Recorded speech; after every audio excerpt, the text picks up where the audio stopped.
Olá, queridos. Mais uma vez a nossa EBD. Já quero desejar boa noite e a paz do Senhor a todos que estão ao vivo conosco nesse nosso momento de Escola Bíblica Dominical.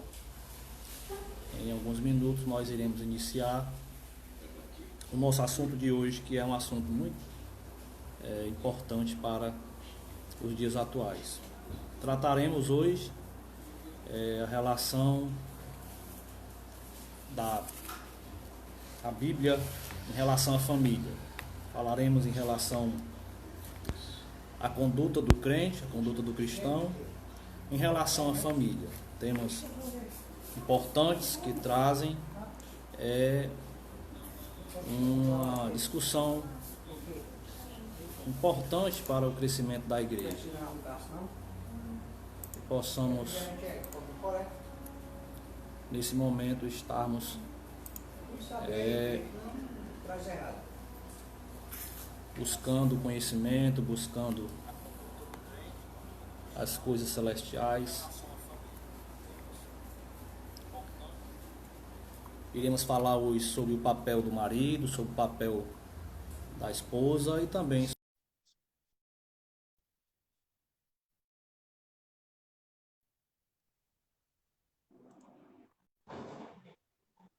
Pai do Senhor. Paulo, boa noite. Pai do Senhor, pastor, boa noite. Não estou te ouvindo. Pronto. Estava sem som. Amém. Como vão as coisas? Indo, caminhando, né, conforme a vontade de Deus. Esses dias estou trabalhando em casa, mas logo mais estarei retornando aí. Amém. Alguns minutinhos nós iremos iniciar a nossa EBD.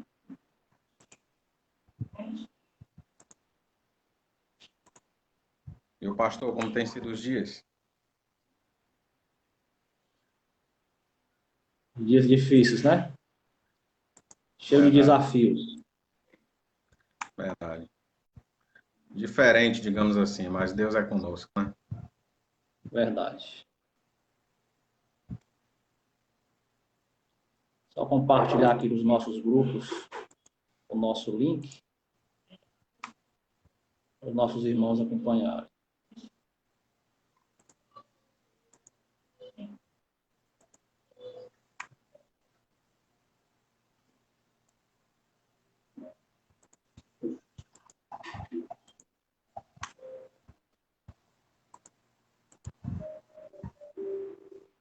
Muito bem. Vamos orar, né? Vamos orar para nós iniciarmos. Creio que não começa nada sem primeiro não orar. Verdade. Pedir ao Senhor que nos dê graça, nos dê direção sobre esse tema tão importante para o desenvolvimento, não somente da igreja em si, mas principalmente para o desenvolvimento da nosso irmão Neto já está conosco, irmã Eva, Andrade, Pai do Senhor, Deus abençoe. Que a graça do Senhor Jesus possa repousar, possa ser abundante nas nossas vidas, juntamente com suas famílias. Fiquem conosco até o finalzinho, perseverando.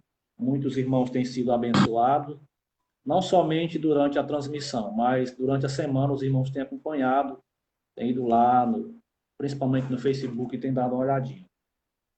Nós queremos fazer uma oração, pedindo a Deus que continue nos ajudando. Maravilhoso Senhor e eterno Pai, nesta noite, mais uma vez, estamos aqui na transmissão dessa EBD, onde estudaremos, falaremos, discutiremos em relação à mordomia da família, em meio a este mundo cheio de caos, caos moral, caos ético, e nós queremos a tua direção para que possamos, diante da tua presença, transmitir com mais clareza, com sinceridade, confiando na tua palavra, aquilo que o Senhor tem preparado para os nossos corações. Abençoa a mim, abençoa a vida do Paulo, os demais companheiros que estão hoje à noite nos ouvindo, participando conosco nos comentários.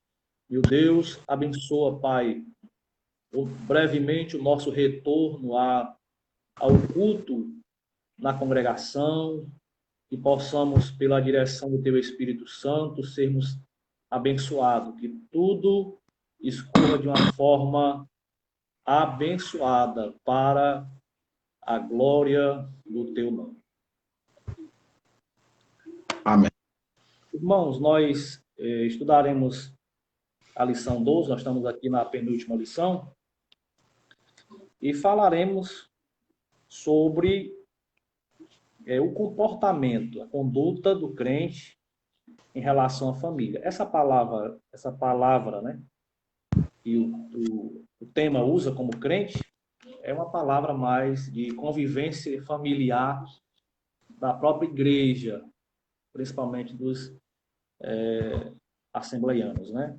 Mas trazendo aqui a Bíblia vai dizer que até o diabo crê que estremece.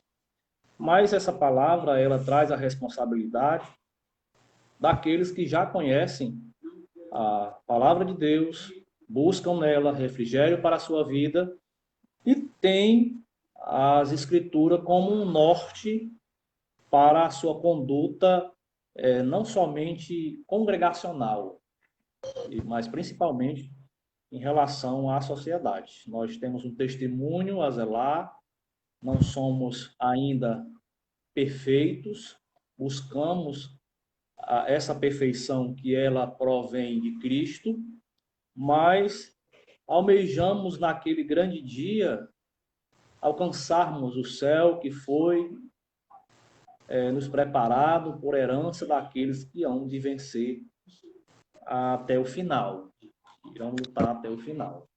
E quando nós falamos da família, dessa responsabilidade, dessa conduta da família em meio ao mundo que vivemos, não é de agora, onde nós passamos dia difícil dessa mudança, dessa troca de valores, onde os valores paternos, maternos, patriarcal, né, essa família patriarcal que tem sido tão atacada por essa sociedade pós-moderna, nós precisamos analisar à luz da Bíblia o que falam da igreja, o que falam de nós em relação a esse comportamento e aquilo que realmente é verdade. Estive esses dias acompanhando alguns depoimentos, alguns movimentos da sociedade civil organizada, aonde a distorção é bem clara, tá certo? Então, alguns movimentos que se dizem a favor do crescimento e do espaço de determinados grupos dentro da sociedade, eles estão muitas vezes equivocados no seu ponto de vista.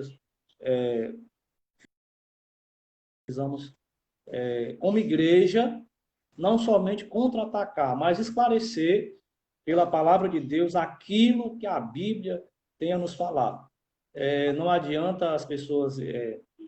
às vezes nós pensamos que as coisas estão tão caladas, tão calmas, mas quando nós vamos pesquisar, esses movimentos eles estão bem ativos, né?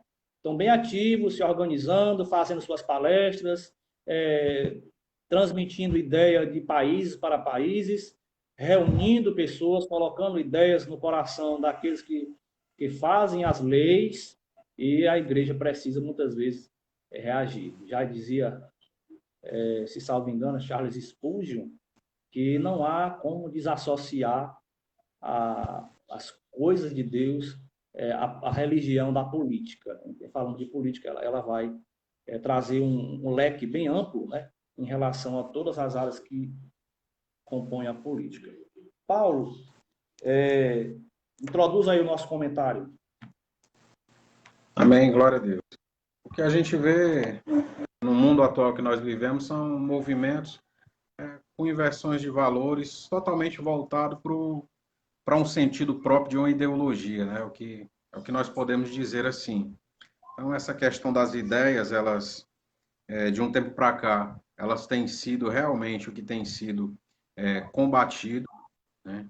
Então, essa questão da guerra ideológica, que não é uma coisa nova, já vem de longe, né? Mas que a cada dia as ideias se tornam a cada dia mais inversas, e principalmente atacando a família tradicional, aquela família estabelecida verdadeiramente por Deus, como sendo um homem ou uma mulher, formando uma família, né? Como sendo os filhos, sendo geridos ali por pai e mãe, até mesmo pelas próprias recomendações, onde nós estudamos ali na lição passada, em relação a esse relacionamento, a esse consentimento e sujeitação mútua, nós podemos dizer assim. Então, o que tem visto, muitos são valores, né, defendidos que verdadeiramente não tem nada a ver com a causa bíblica, nem familiar, mas diretamente apenas para defender uma ideologia, na maioria das vezes, uma ideia muito fajuta, pode-se dizer assim.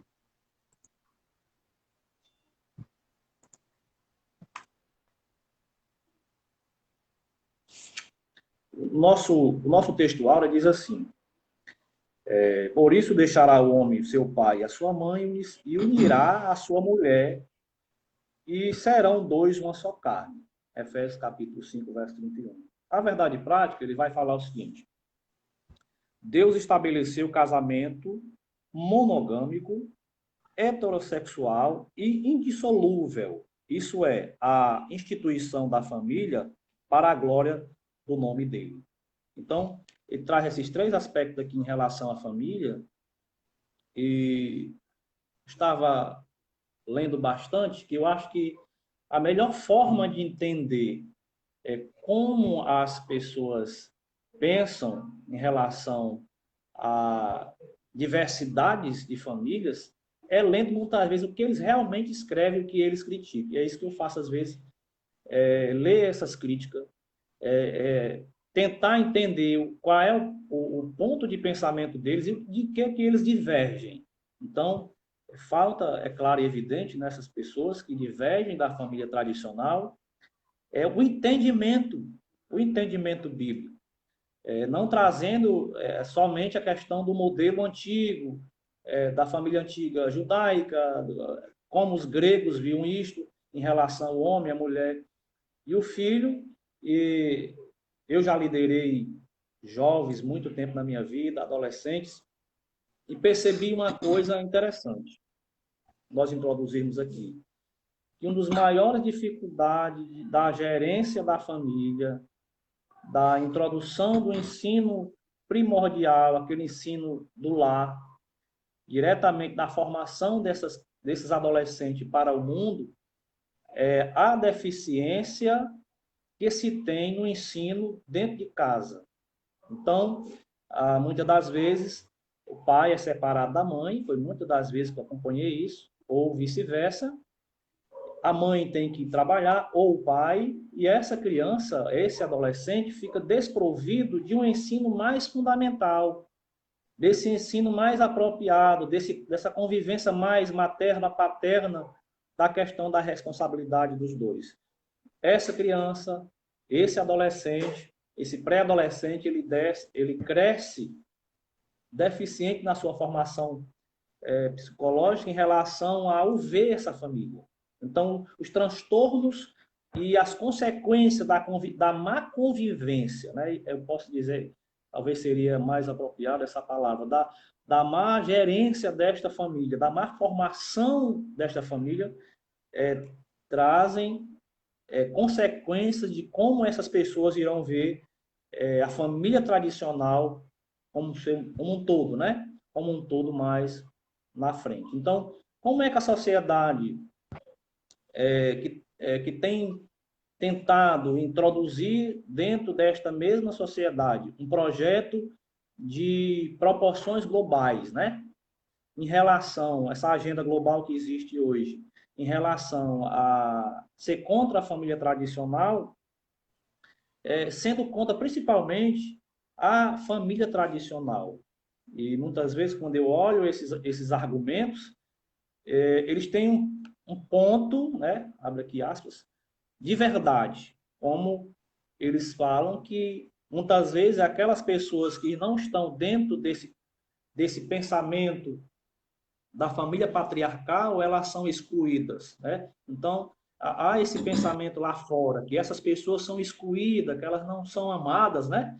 Que elas não são amadas, mas não é isso que acontece. É claro que existe, em relação à palavra, em relação à família patriarcal, existe um zelo, existe um amor, mas também existe algo que nós não abrimos mão.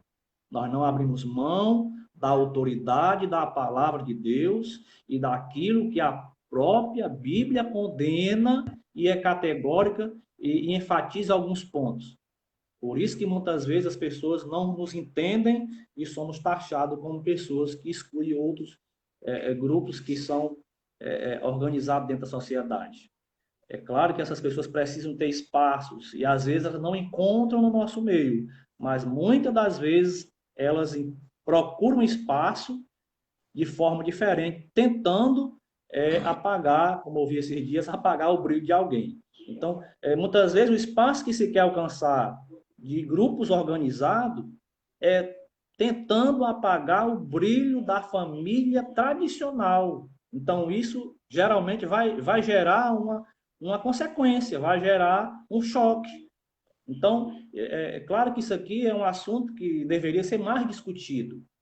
Né? Nós não seríamos aqui ignorantes para apedrejar essas pessoas, mas teríamos espaço também para argumentar em relação a qual é o nosso dever como igreja, qual é o nosso dever como pastor, qual é o nosso dever como cristão e como nós receberíamos essas pessoas de uma forma mais ampla, sem, continuando falando aqui, sem transgredirmos a própria palavra de Deus, que é infalível. Ele fala aqui desse casamento monogâmico, quer dizer, esse casamento que traz aqui somente um homem para uma mulher. E hoje a sociedade vive uma inversão de valores tão grande, onde até mesmo os meios da sociedade, organizações que buscam desconstruir essa base, né? Essa base que é nos deixada. Heterossexual, que é entre um homem e uma mulher. Então, a Bíblia também não vai abrir mão disso. Nós teremos também, durante a própria palavra de Deus, casos que aconteceram, Deus reprovando coisas diferentes do que está aqui, né, na palavra de Deus, e isto para muitos parece que o pensamento que existe na mente de muitas pessoas que pensam, que acham que são inteligentes, porque toda a vida no mundo existiu gente inteligente. Não é hoje que tem gente inteligente. Então, a tecnologia ela avança mais um pouco, as mídias sociais, as ferramentas elas também mudam, mas toda a vida existe gente inteligente. Mas uma das coisas que me deixam, Paulo, pensativo, é que eu tive pensando esses dias. Me parece que tem pessoas que acham que Deus é caduco. Que a ideia de Deus de formar aquela família tradicional lá no Jardim do Éden, aquela ideia de Deus caducou. Então, na mente, penso eu, na minha pouca sabedoria, que na mente dessas pessoas, a ideia original do coração de Deus de formar uma família, como começou lá no jardim, Adão e Eva e a sua prole, essa ideia de Deus já não é mais válida, porque as coisas agora são modernas. Como Deus não fosse um Deus bem mais moderno do que a própria sociedade pós-moderna. Então, eu acho que falta nessas pessoas a fé, falta a convicção que existe um Deus que é um Deus incomparável, insubstituível na nossa vida. Então, uma sociedade longe de Deus, longe dos valores éticos, morais, em relação principalmente ao bem-estar da família, ela não vai produzir algo de eficaz para o desenvolvimento dessa mesma sociedade. Glória a Deus. Pensando em tudo isso que o irmão estava falando, principalmente em relação à criação de filhos, e é importante nós notarmos de como isso se tornou cultural no nosso país, né? Isso não era comum de um tempo para trás, essa questão da terceirização da criação de filhos. Isso passou a surgir justamente na questão, não digo nem da necessidade que existiu em de a mulher ter de sair de casa para poder buscar o sustento ao invés do marido, ao invés do esposo.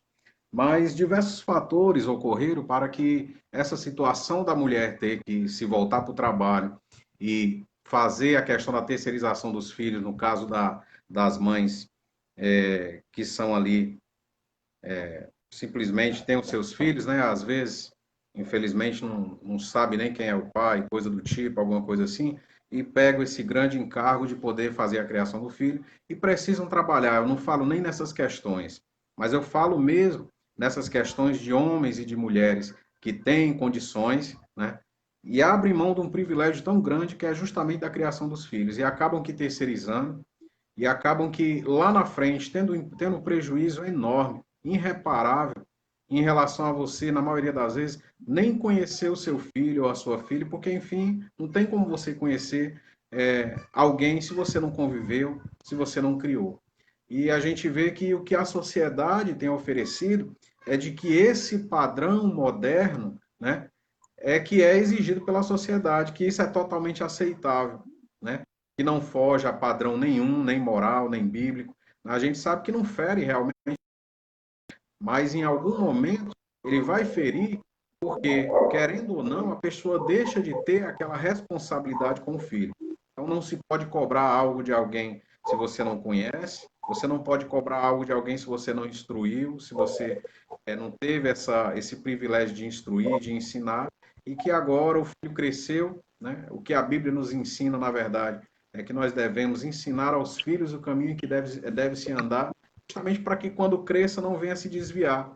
Porque depois que cresce, depois que engrossa o talo, como se costuma dizer, é difícil você conseguir frear.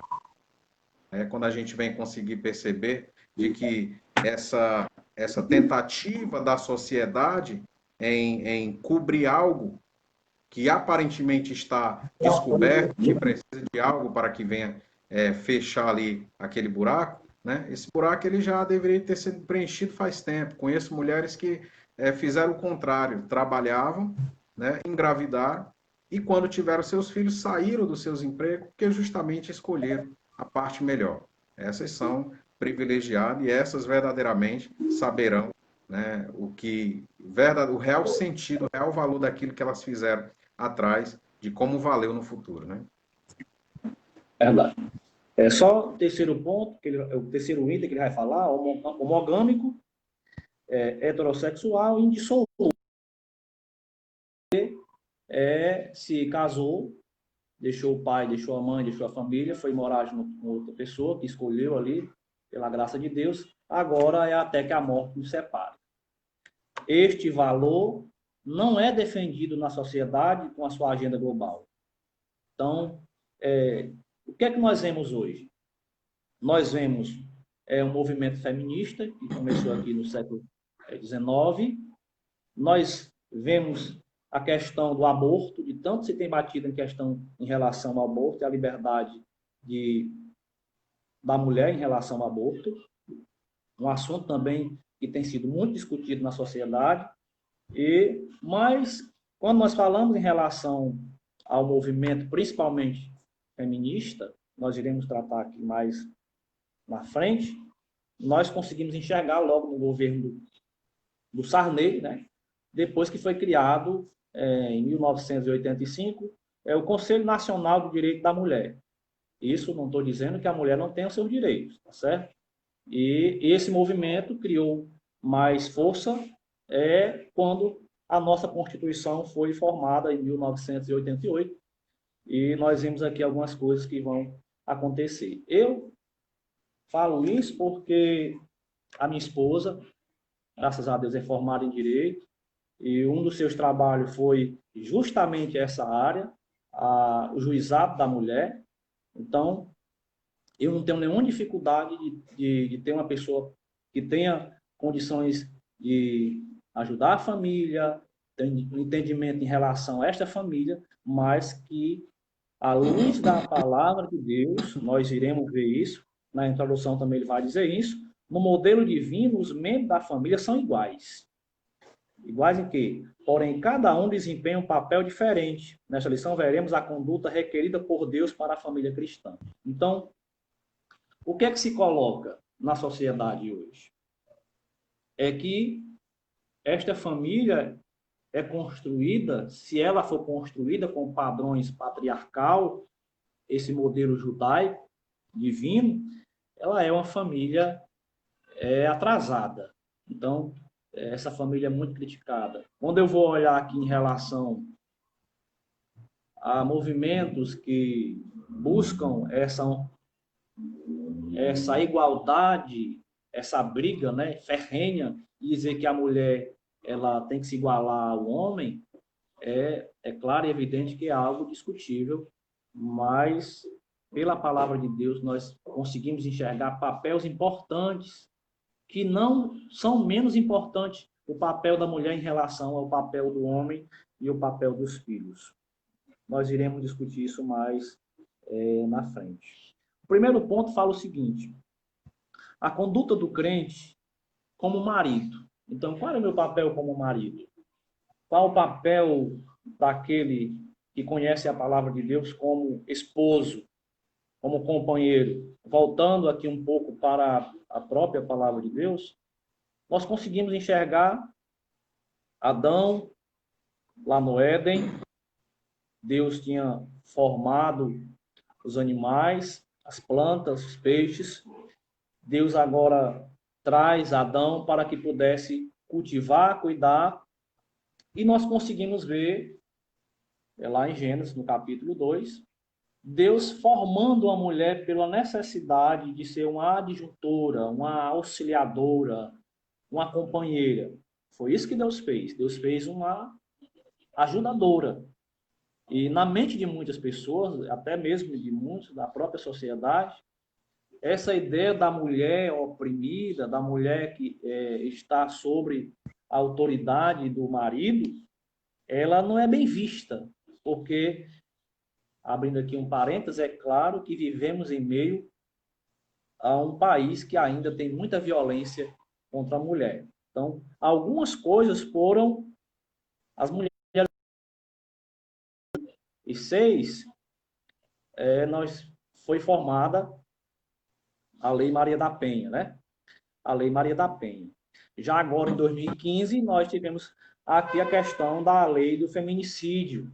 Alguns benefícios em relação à questão da violência contra a mulher. Quando nós falamos em relação à conduta do marido pela própria palavra de Deus, nós iremos ver que isso é algo importante e não empobrece a relação desta mulher dentro do compromisso deste homem. O texto vai dizer assim: no capítulo 5, Paulo enaltece o matrimônio e eleva ao mais alto patamar ao comparar o marido a Cristo e a esposa à igreja. Nesse tópico estudaremos a analogia referente ao marido. O papel do marido como líder da família. Na Bíblia, a ordem da autoridade é observada do seguinte modo: Deus é o cabeça de Cristo. Deus é o cabeça de Cristo, Cristo é o cabeça do homem e o homem é o cabeça da mulher. 1 Coríntios, capítulo 11, e verso 3. A relação dentro do lar é exemplificada na frase: o marido é o cabeça da mulher, como também Cristo é o cabeça da igreja. Efésios 5, verso 23. Ela mostra o modo de relacionamento do casamento cristão. Isso é, o marido deve liderar sua casa, do mesmo modo como Cristo lidera a igreja, visando o seu absoluto bem-estar. Então, quando nós olhamos essa relação, essa autoridade do marido em relação ao cuidado da família, ela é rejeitada. Por que muitas vezes ela é rejeitada? Porque sempre tem alguém olhando para os casos de feminicídio, de abuso, de autoritarismo, mas quando nós olhamos para a relação que o próprio Paulo vem trazendo, que o marido, ele é o cabeça, isso não quer dizer que a mulher ela não tenha um papel importante dentro deste casamento. Então, quando ele diz aqui que o marido é o cabeça da mulher, como Cristo é o cabeça da própria igreja em si, você vai ver aqui Paulo falando em relação à responsabilidade desse marido. A responsabilidade dele liderar e conduzir esta família. É claro que essa liderança, como cabeça, é uma liderança de amor, de afeto, de carinho, de cuidado, de amor incondicional, sem reservas. É claro e evidente que dentro da sociedade que nós vivemos hoje, com pessoas com diversos problemas psicológicos, nós encontraremos dificuldade, muitas vezes, de explicar para as pessoas que esse é o modelo ideal. Por quê? Porque muitas vezes, até mesmo no nosso meio como cristão, nós, vez ou outra, veremos casos de violência, veremos casos de abuso de poder dentro do próprio lar, do esposo contra a própria esposa, e isso muitas vezes mancha a verdadeira intenção, a verdadeira doutrina daquilo que a Bíblia vem falando em relação ao papel desse marido, de liderar. Então, quando eu olho para esses movimentos, que muitas vezes tem o marido como um opressor, é isso que nós conseguimos enxergar, né?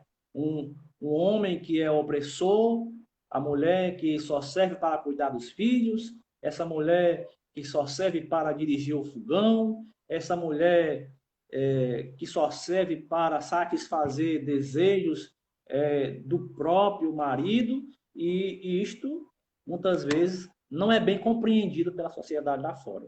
Nós precisamos ver à luz da palavra em que relação, força e mandamento tem esse homem para cuidar dessa família. E quando nós observamos Paulo falando em relação a... Ele vai dizer assim, ela mostra o modelo de relacionamento do casamento cristão. Isso é, o marido deve liderar a sua casa. Aí, falando mais uma vez, nós vamos conversar mais na frente. Isso não quer dizer que esta mulher, que é liderada por este marido, não tenha também um papel importante de liderar o seu lar no seu respectivo momento. Abrindo aqui um parêntese, é claro que muitas vezes nós conseguimos ver mulheres liderando os lares, porque muitas vezes a mulher trabalha, fica complicado, né? A mulher trabalha e o marido é desempregado. Então, a mulher, entre aspas, aqui, naquele momento específico, pontual, ela é a provedora. Então, é discutível, né? Ela é a provedora. E o marido, muitas vezes, tem que cuidar dos filhos, ser o babá. Mas, eu que, analisando, não rebaixa, não tira a autoridade do esposo, se ele tiver um homem íntegro de entendimento, trará também reforço, e se essa mulher tiver entendimento que aquele momento pontual específico pode ser o momento, não para a divergência, mas para o crescimento de ambos. Verdade. Uma coisa que não pode deixar de ser observado é justamente essa questão, como o irmão ressaltou, né?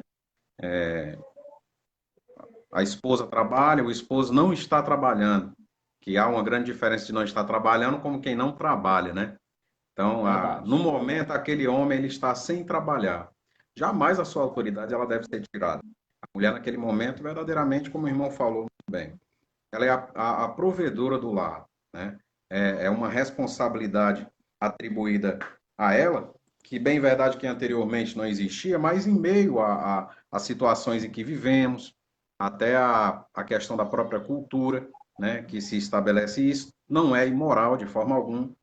Então, naquele momento estar nessa situação, mas o homem ele continua verdadeiramente sendo, como o irmão mesmo ressaltou, tendo aquela sua responsabilidade de ser aquele camarada que vai administrar, pode-se dizer assim, a não ser que ele seja um mau administrador, né? O que a gente tem que enxergar verdadeiramente é que num casamento sólido, não vai costumar muito a gente ver essa questão de quem lidera e de quem é liderado, né? Na maioria das vezes não vai nem fazer diferença nenhuma quando se tem um casamento sólido e se é totalmente é, tão interligado, tão ligado um ao outro, de forma que aqueles dois, em momento algum, se sobrepõem um ao outro.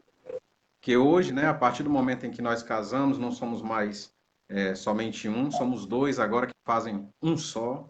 E a gente vê que essa unidade é essa unidade que Deus exige justamente do casal. Quando a gente fala nessa questão justamente do casamento ser monogâmico, né, de ser indissolúvel, a gente tem que ter cuidado também, e eu acho que o irmão concorda comigo, para a gente não colocar um peso muito grande, né, uma carga muito pesada, maior do que já é em relação a essa questão da separação. Nós entendemos que quando nós lemos ali em 1 Coríntios 7, a partir do verso 14, mais ou menos ali até o final, a gente vai compreender de que não se fala ali de um casal que são duas pessoas servas de Deus. A gente vai ver que um dos dois ali, eles vão ser ímpios. Então, não venha de forma alguma, né, um casal, né, que se casou na igreja, convertido, os dois, e achar que aquilo ali é possibilidade para que haja uma separação. Não, de forma alguma. A partir do momento que nós pensamos assim, que procuramos esse escape, a gente tem que fazer uma autoanálise de si mesmo e uma autoanálise do relacionamento que vivemos. Então, para não ficar um fardo muito pesado, a gente vê verdadeiramente ali uma possibilidade, mas ali não são casais convertidos os dois. Se algum momento foram, um agora se desviou e está naquela situação de impossibilidade de submissão, porque só se pode ser submisso um ao outro quando Jesus ainda está no meio do nosso casamento, né? Nós não conseguimos, não temos força por si mesmo para manter esses laços tão fortes, tão unidos, né? Porque pessoas diferentes, personalidades diferentes, né? E conseguindo se entender de uma forma tão harmoniosa, não em todos os momentos, mas na maioria das vezes, que é importante ressaltar, que as pessoas olham e ficam realmente duvidando como que pode existir aquela união. Mas a resposta é justamente isso, é Cristo no meio do nosso relacionamento, que fortalece nossas vidas. Continuando aqui, Paulo, a discussão, ele vai falar que aqui é necessário ressaltar uma questão importante. O movimento feminista, com viés neomarxista, considera esse modelo da família como um sistema opressor do homem contra a mulher. Ao contrário desse falacioso discurso nas escrituras, o modelo cristão está fundado no amor e no respeito mútuo. João no capítulo 13. Então, é isso que nós conseguimos enxergar. Eu estava lendo alguns movimentos que buscam até psicólogo, filósofo, em relação a trazer essa discussão mais para perto. E toda a vida, quando eles começam na roda das suas discussões, termina onde?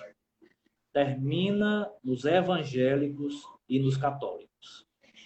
Então, buscando sempre uma forma de diminuir a importância da religião, da Bíblia, da própria palavra de Deus, em relação ao seio da família.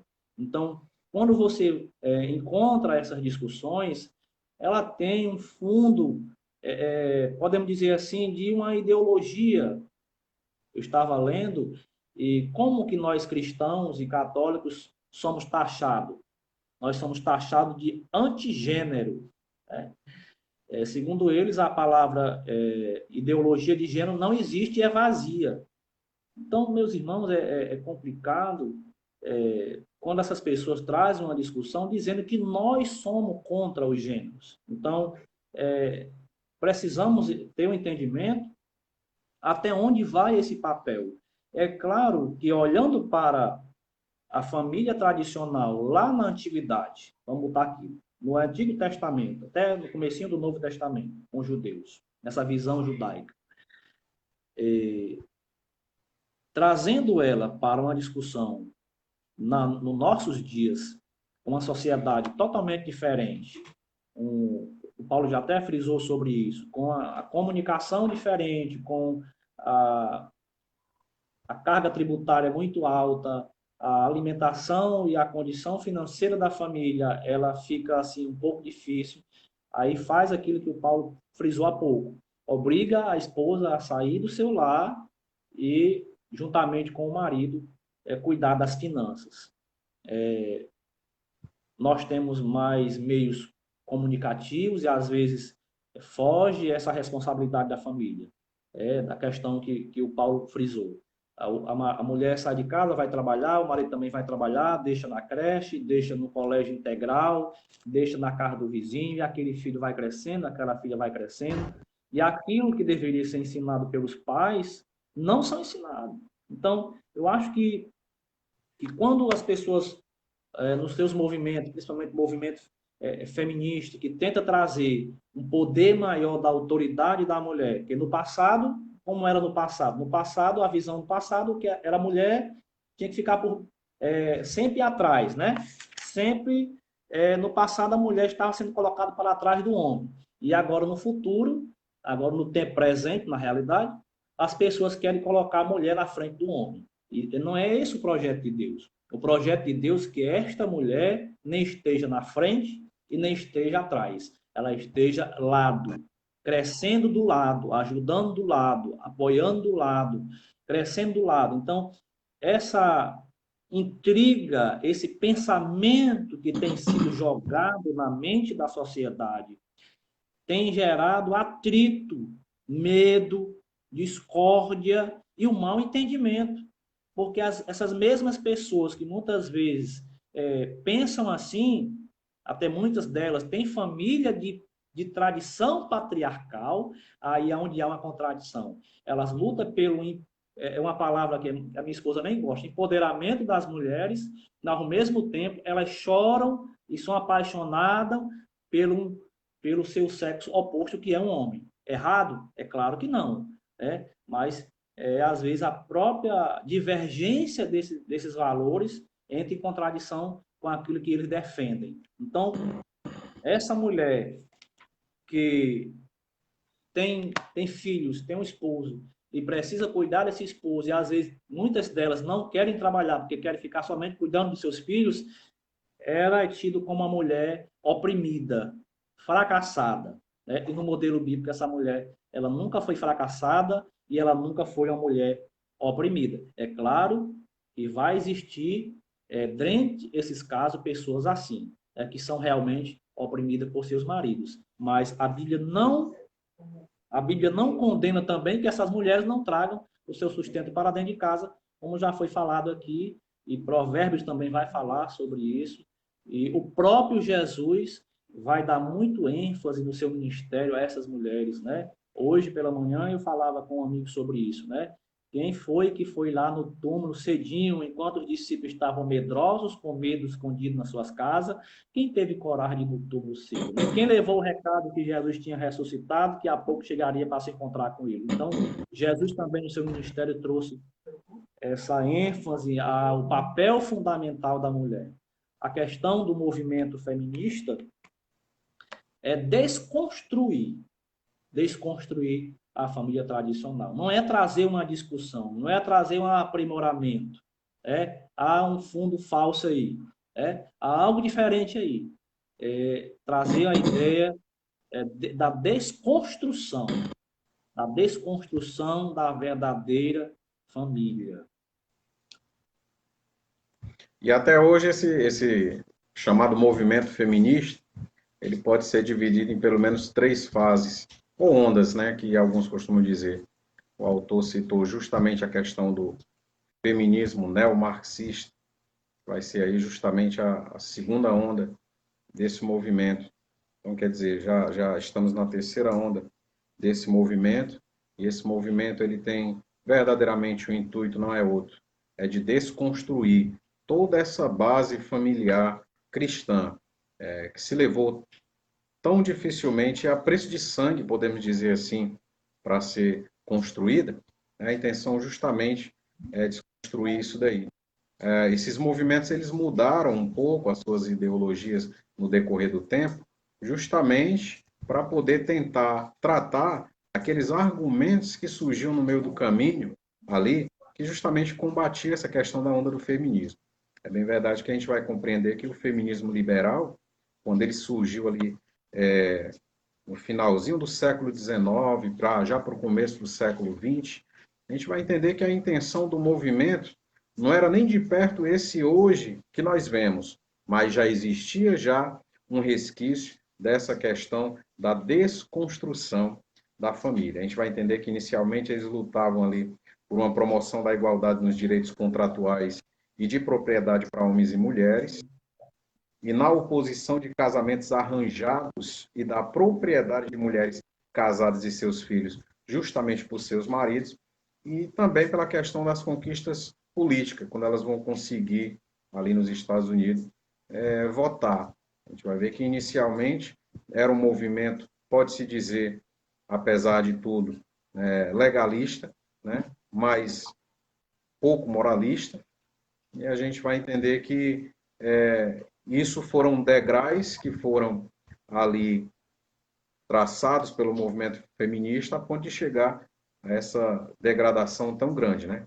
A ponto de dizer que essa construção da família, da base tradicional da família, ela tem que ser realmente destruída. A maioria vai nesse sentido. Verdade. E bem verdade que não existe dentro desse movimento algo legítimo, porque, na realidade, o que se vê de protestos, na sua maioria, são cenas inadmissíveis que, na minha concepção, como cidadão brasileiro, pagador de impostos, essas pessoas deveriam estar ali presas. Quando elas vão para a rua, despidas, em meio a crianças, trazendo ali, para mim, aquilo ali é uma pornografia. E pornografia explícita no Brasil, ela é crime, prevista em lei. Então, como enxergar isso? Como enxergar isso? E que, às vezes, a igreja, ela entre aspas, ela é oprimida e massacrada porque prega contra alguns pontos específicos de comportamento da sociedade em que nós vivemos. A Bíblia sempre foi categórica, homens e mulheres sempre defenderam esse real valor das Escrituras, foram perseguidos por defender esses verdadeiros valores, seremos perseguidos e os que virão depois também serão perseguidos. Isso é uma realidade que não pode ser tapada. Então, esses movimentos que trazem uma roupagem de movimentos populares e muitas vezes são financiados por pessoas mal intencionadas politicamente e trazendo consequências irreparáveis para a construção de uma verdadeira sociedade, onde os verdadeiros direitos, até constitucionais, são preservados dentro desta sociedade. Quando eu olho aqui em relação ao movimento feminista com viés neomarxista, eu lembro aqui do que pensava, alguns pensamentos de Karl Marx, quando Karl Marx era filho, né, filho de pais judeus, mas até alguns dizem que no começo ele até foi um religioso, mas depois desvirtuou. E um dos pensamentos de Karl Marx, quando você vai ler, é que ele morre, né? Morre já sua ideia socialista fracassada, quando já não tem mais nada, morre pobre e sustentado pela sua esposa, é um fracassado, uma ideia que só funcionou na cabeça dele e que ainda muitos outros tentam levar adiante. Era justamente contra a igreja. Então, o que é que pensava Marx? Marx pensava que a sociedade só conseguiria dar um avanço significante em relação às minorias quando a própria igreja se rendesse a essa ideia socialista. Então, qual era o que passava na cabeça de Marx, entre outras ideias? É que um dos impedimentos para o crescimento das minorias, o impedimento era a própria igreja se rebelar contra o sistema e contra, como eles falam, a burguesia. Então, sempre a igreja, dentro do pensamento dessas pessoas, foi um empecilho ou impedimento para o progresso deles, um progresso que na cabeça só funcionou na cabeça deles, né? Só funciona na cabeça deles. Então, a gente precisa discutir isso com mais eficácia, falar sobre isso, porque é algo atual, né? Não é algo que passou, é algo que continua sendo discutido. Quando você vai para as redes sociais, é só o que existe fora em relação a esses movimentos que buscam desconstruir a família tradicional. O ponto 2 do tópico, ele vai dizer o seguinte: o amor como elemento primordial. O marido, além de liderar, deve também amar sua esposa, assim como Cristo amou a igreja. Efésios capítulo 5, verso 25. 5 e 25. Isso implica a prática de sacrifício, como diz as Escrituras. Cristo amou a igreja e a si mesmo se entregou por ela. Efésios 5, 25, a parte B. O amor de Cristo para com a igreja foi altruísta e incondicional. Romanos 5 e 8. Assim, a igreja foi atraída para Cristo por meio do amor e não com ameaça ou imposição de autoritária. João 15, 12 e 13. Deste modo, os maridos devem também manter a união e a harmonia conjugal por meio do exercício do amor. Então, fica claro nessas palavras que Paulo vem trazer em relação ao amor. Esse amor que no próprio texto vai falar que nós, como casados, né, sabemos que vez ou outra a gente destoa um pouquinho. Pode acontecer, esse casal perfeito ainda não encontrei ele. Ele sempre está em construção. Aquilo que você frisou, Paulo, no começo, quando nós somos solteiros, sou eu. Quando casamos, somos nós. Então, não é mais uma pessoa, são duas. Então, essas duas pessoas que agora se relacionam vieram da onde? Vieram de lares diferentes, costumes diferentes. Elas precisam agora buscar a identificação e o papel fundamental dos dois dentro do relacionamento. Então, não são mais, aqui na questão das ideias, não são mais a minha ideia, são as nossas ideias. Isso não quer dizer que ambos não vão ter ideias diferentes. Isso não quer dizer que ambos não vão divergir, mas eles irão procurar o ponto fundamental do relacionamento para que eles possam gerar em si, buscar em si um verdadeiro crescimento mediante o amor. Aí, onde entra a questão do amor. O amor do sacrifício, aquele amor que se doa, né? E nós, como esposos, às vezes, destoamos um pouco desse amor. Às vezes, intencional ou não intencional, destoamos um pouco, mas a Bíblia estará sempre nos corrigindo, buscando aqui a compreensão, buscando ser melhores. Ser melhores. Tem dia que nós somos melhores, tem dia que a gente estamos um pouco atribulados, tem dia que a esposa está atribulada e atribula o marido, tem dia que o marido está atribulado e atribula a irmãzinha, e precisa que o amor de Deus que foi derramado no nosso coração nos ajude a sermos melhores, né? Sermos melhores, levar a carguinha, né? E essa responsabilidade de liderar o lar não é fácil. Para compreender as escrituras não é fácil, porque é um sacrifício, é um amor que se doa, não é a cultura do utilitarismo, que você só é importante enquanto você tem valor. Você só é importante se você me der algo em troca. Então, é isso que existe na sociedade hoje. Há pouco tempo, nós tivemos uma lição sobre mordomia da família, e foi justamente o que nós discutimos. No próprio certidão de casamento, quando você vai casar, nós somos induzidos ao divórcio. Como assim, irmão Geraldo? Porque quando você vai casar, você já tem que escolher a forma, se a condição lá, se é bens, se é total, se é parcial. Então, a sociedade já prevê que dentro dos relacionamentos que hão de ser feitos, existirão a quebra dessa aliança. Então, a própria sociedade nos induz ao erro. E nós precisamos pedir muita graça a Deus, para que venhamos ter relacionamento, casamento harmoniosos, amorosos, doador, sacrificial, daquele que se doa, sem reserva, sem muitas vezes esperar algo em troca. Foi isso que Cristo fez. Ele se doou, ele não morreu por um e outro, não. Não, eu vou morrer por esse porque esse aqui vai dizer sim.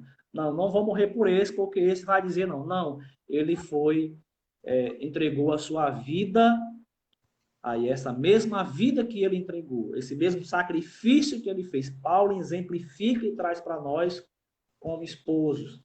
A responsabilidade é grande, que ele possa também, se for possível o caso, dar sua própria vida em favor do bem-estar da sua disjuntura, da sua companheira.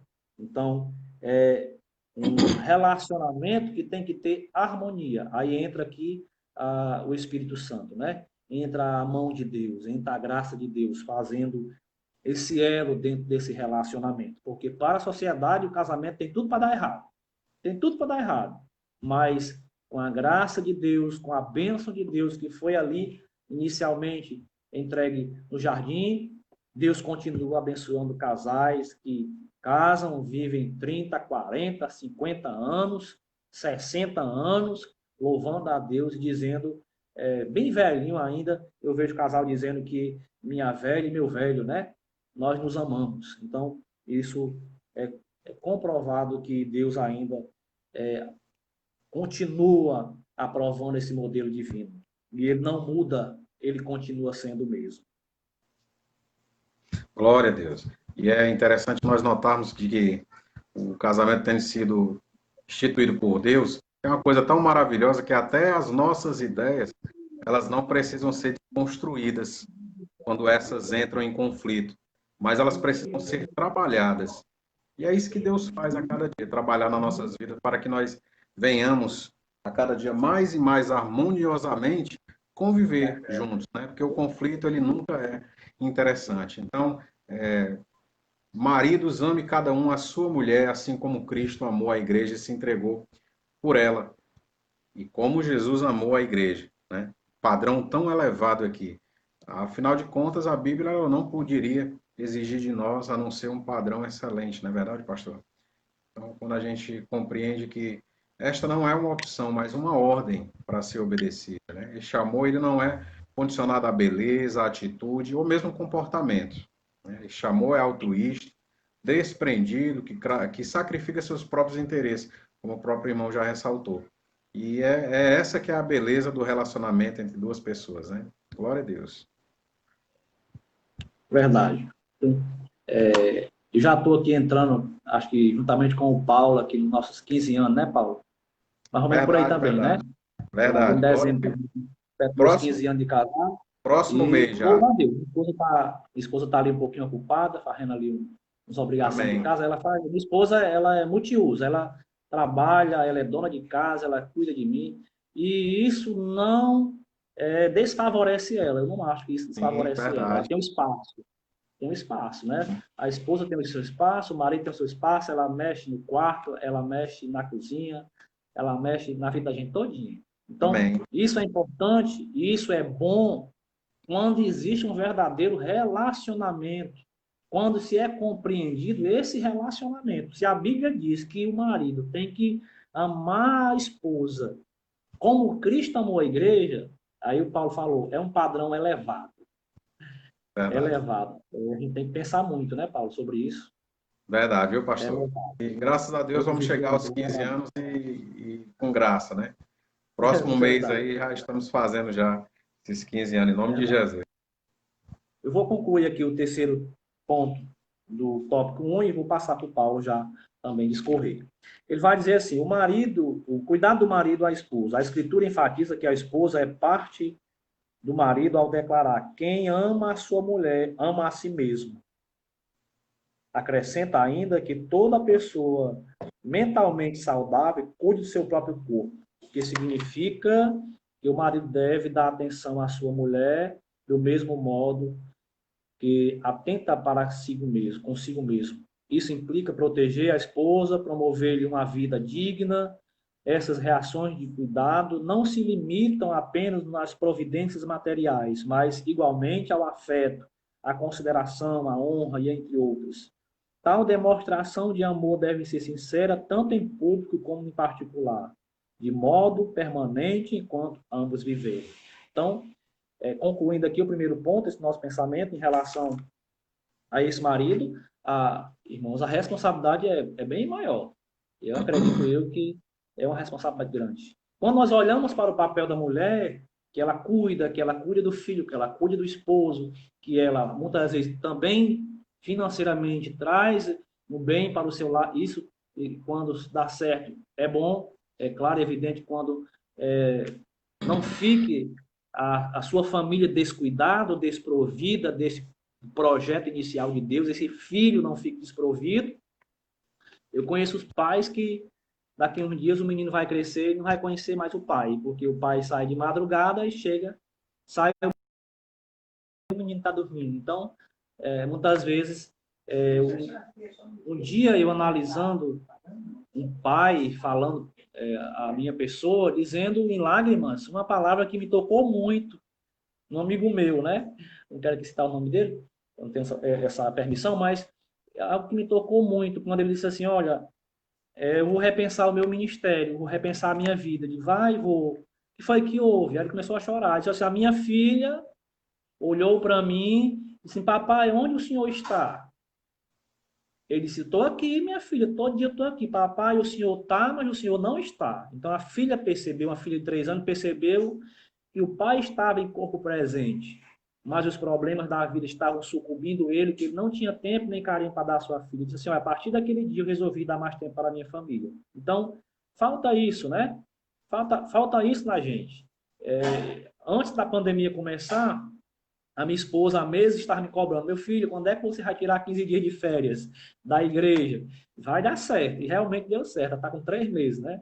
Nós estamos de férias, entre aspas, né? Forçadas, né? Nós trabalhamos com Deus do céu. Então, nós temos que entender com esse papel da questão da própria igreja em si. Eu fui ensinado até chegar no Demócrito Rocha e para o campus universitário, o pastor Evandro foi meu 7º pastor no interior, até chegar aqui. Então, uma das coisas que eu vi, os meus pastores, já mais de 10, 20 anos de pastorado no estado do Ceará, uma das coisas que me tocou muito foi quando ele disse assim, olha, perdi muito tempo cuidando da igreja e abandonando meus filhos. Errei muito e não quero mais errar isso. Então, a família, a esposa, precisa ser cuidada, precisa ser guardada, precisa ser zelada, precisa ser protegida e atendida no momento próprio, naquele momento próprio. É claro, é evidente que nem sempre o marido pode comprar um sorvete, né? Nem sempre, mas ele compra um picolé que é mais baratinho. Nem sempre o marido pode suprir todas as necessidades, porque aí eu volto a falar o que eu falei no início. Nós casamos com pessoas, levamos essa convivência com pessoas que trazem problemas e deficiências, até mesmo da infância. Então, lá na frente, muitas vezes o marido ele é um apoio, ele é um psicólogo, ele é um ouvinte bom, que vai estar lá chorando, dando o ombro, conversando, dizendo que vai dar certo. Essa pessoa, esse marido, este homem, precisa ter esse papel fundamental. E muitas vezes eu falo isso na igreja. Às vezes o marido não é só aquele homem que espera chegar à noite e vai levar a sua esposa para o seu canto ali, no seu quarto. Muitas vezes, e semanas, ele só precisa ser um ombro amigo. Às vezes, algumas datas fazem a esposa ou o marido chorar e precisa que essa pessoa tenha um entendimento que essa mulher, mais do que uma esposa, ela é uma pessoa, ela é uma amiga, ela é uma companheira, ela é um ser humano e precisa muitas vezes ser entendido. Então, que Deus nos abençoe a sermos melhores. Paulo? Glória a Deus, aleluia. Amém, meu pastor. Vamos no nosso segundo ponto, que fala justamente sobre a conduta da crente como esposa. De acordo com a analogia paulina em relação ao matrimônio, a mulher casada é comparada à igreja de Cristo. Olha outro padrão elevado, hein? Nesse ponto, veremos a conduta requerida da esposa cristã. O primeiro subponto fala sobre o conceito da submissão cristã. As Escrituras ensinam a sujeição de uns aos outros no temor de Deus, conforme descrito em Efésios 5, 21. Nessa perspectiva, alguns exemplos de submissão são apresentados: das esposas aos seus maridos, 5, 22, dos filhos aos seus pais, 6, verso 1, dos servos aos seus senhores, 6, verso 5. No caso das esposas, a submissão deve ser assim como a igreja está sujeita a Cristo, 5, 24. Portanto, aqui não se trata de uma sujeição irracional, voluntária e de grata aceitação do amor e cuidado do marido. Por isso, nada de depreciativo nessa conduta, pois retrata o alto nível de relacionamento entre Cristo e a sua amada igreja. Vós, mulheres, sujeitai aos vossos maridos como o Senhor. Verso 22. É uma sujeição e não uma escravatura, pode-se dizer assim, né? Então, a sujeição das esposas aos seus maridos, ele tem justamente um novo sentido. E a gente encontra isso no Novo Testamento. No Antigo Testamento não havia muito maior restrição às mulheres em relação a esses direitos. Então, foi no Novo Testamento que se deu essa nova dimensão, esses novos privilégios às mulheres, né? Então, muito especialmente as mulheres casadas, como a gente vai ver um pouco mais adiante. Então, a sujeição das esposas não significa escravidão, pelo contrário, dignifica sua posição na sociedade por causa de Cristo. É bem verdade que já falamos a respeito da questão da sociedade que está totalmente engodada e com seus valores subvertidos. Então, quando a gente compreende que a sociedade ela dá menos valor àquilo que é mais moral, a gente compreende que essa inversão ela é prejudicial. E como isso é prejudicial? Agora, imagine alguém que cresce nessa sociedade, né? Há aqueles que passaram por essas mudanças, foram questões que foram surgindo, principalmente em relação a essa questão do movimento feminista, né?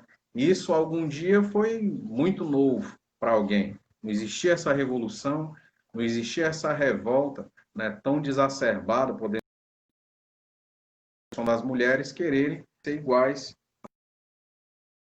aos homens. E é interessante a gente ver que essa luta ela vai justamente parar nos campos da ideia, justamente pela questão das argumentações que existem ao contrário dessas ideias, que é destruir e destruído por Deus de uma forma tão maravilhosa. E a gente vê que a maioria dos relacionamentos, principalmente os cristãos, são regidos de forma